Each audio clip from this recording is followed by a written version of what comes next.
ආයුබෝවන්. අද අපි කතා කරන්න බලාපොරොත්තු වෙන මාතෘකාව තමයි සොරකමට සැකපිට. නැත්නම් ඔයාලගේ භාෂාවෙන් කියනවා නම් සැකපිට අත්අඩංගුවට ගැනීම සම්බන්ධව. පොලිස් නිලධාරියෙක් ඔබව සැකපිට අත්අඩංගුවට ගන්නවා කියලා ඔයාවට කියනවා නම් ඔයා මොකද්ද කරන්න දැනගත යුතු දේවල් කියලා දැන් අපි අද මේ කතාවේදී කතා කරන්න බලාපොරොත්තු වෙනවා. ඔබ යම් අවස්ථාවක නගරයට එක්කෝ කඩයකට සාමාන්‍ය ගොවියෙක් නම් පැලකට හේනකට යන අවස්ථාවක් කියලා අපි උදාහරණයකට ගමු. ඒ අවස්ථාවේදී ඔබගෙන් පොලිස් නිලධාරියෙකු පැමිණ රාජකාරී නිලධාරියෙක් හෝ සිවිල් නිලධාරියෙක් පැමිණ ඔහු කියා සිටිනවා ඔබගේ ජාතික හැඳුනුම්පත ලබා දෙන්න කියලා. ජාතික හැඳුනුම්පත සාමාන්‍යයෙන් ලබන්නේ නැහැ කියලා හිතමුකෝ අපි. ඒ අවස්ථාවේදී ඔබ අත්අඩංගුවට ගන්න පුළුවන්. ඔව් අත්අඩංගුවට ගන්න පුළුවන්. ජාතික හැඳුනුම්පත හැරුණකොට වෙනත් දෙයක් තිබුණොත් ඒ දේ අපිට පෙන්වන්න පුළුවන්.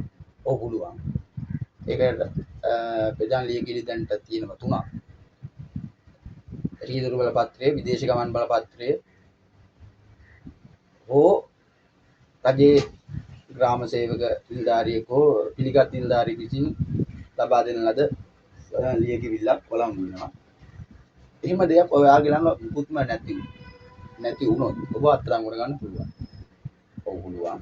එහෙම දෙයක් තිබිලත් අත්අඩංගුවට ගත්තොත් ඔව් එහෙම අත්අඩංගුවට ගන්නත් පුළුවන්.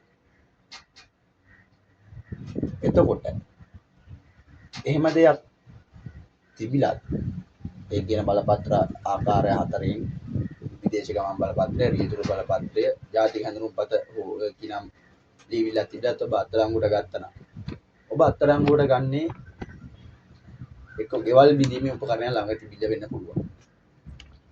ගෙවල් බිඳීමේ උපකරණයක් කියන්නේ ගින්දර, ටෙස්ටරයක්, වයර් කැබල්ලක්.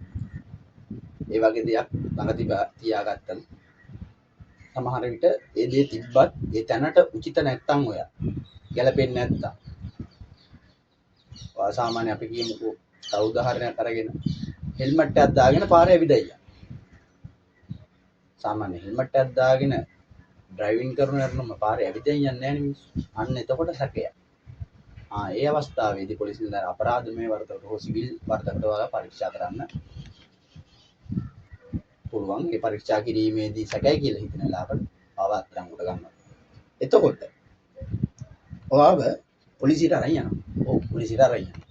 ඒ අරන් ගිහිල්ලා කූඩුවට දාන්න පුළුවන්. ඔව් කූඩුවට දානවා, අනිවාර්යෙන්ම කූඩුවට දානවා. පොලිස් අත්අඩංගුවට ගන්න සෑම පුද්ගලයෙකුම සිරිමැදිරි රඳවා තබන්න ඕනේ. විශේෂ හේතුවක් නැත්නම් විතරයි එළියේ ඒ කියන්නේ සිරිමැදිරියට ආසන්නයේම පුටුවක් තබලා ආව තියලා තියන්න. එහෙම විශේෂ මොකක් හරි සාමාන්‍ය අවස්ථාවකදී පමණයි. නැත්නම් සියලුම සිරකරුවන් සිරිමැදිරියේ තමයි රඳවා තබන්නේ. එතකොට අනන්‍යතාවය ඔප්පු කරොත් පසුව පොලිස් ස්ථානයේ ඔයාට අපයක් ගන්න පුළුවන්. ඔව් අනිවාර්යෙන්ම පුළුවන්. එහෙනම් පොලිස් අපයක් දීලා මුදා හරිනවා. එසෙත් පැය 24ක කාලයක් තනලා ඔයාට ඒක ඔප්පු කරගන්න බැරිනොත් ළඟම තියෙන මහේස්ත්‍රාත් අධිකරණයේ පොලිස් නිලධාරීන් විසින් ඔබ ඉදිරිපත් කරනවා. අධිකරණයේදීත් ඔබට ඒක අනන්‍යතාවය ඔප්පු කර ගැනීම නොහැකි වුණොත් ඔබ රක්ෂිත බන්ධනාගාරගත කරනවා.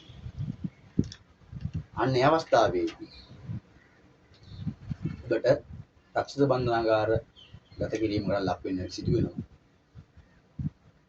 එතකොට මේ සැකපිට අත්අඩංගුවට ගැනීම ඔයාට පොලිස් වාර්තාවක් ගන්න බලපානවා.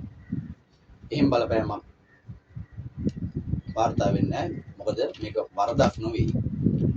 ඔප්පු කර ගැනීමට නොහැකි වුවහොත් වරදක් වෙනවා. නැති වුණොත් එහෙම වරදක් වෙන්නේ නැහැ. එතකොට ඔයාට ශ්‍රී ලංකාව තුලදී මොකක් හරි ගැටලුවක් වෙන්න පුළුවන්ද මේ අත්අඩංගුවට ගැනීම? නෑ, එහෙම ගැටලුවක් වෙන්නේ නෑ. එහෙම ගැටලුවක් නෙවෙයි මේක සිවිල් හෝ අපරාධ වරදක් නෙවෙයි.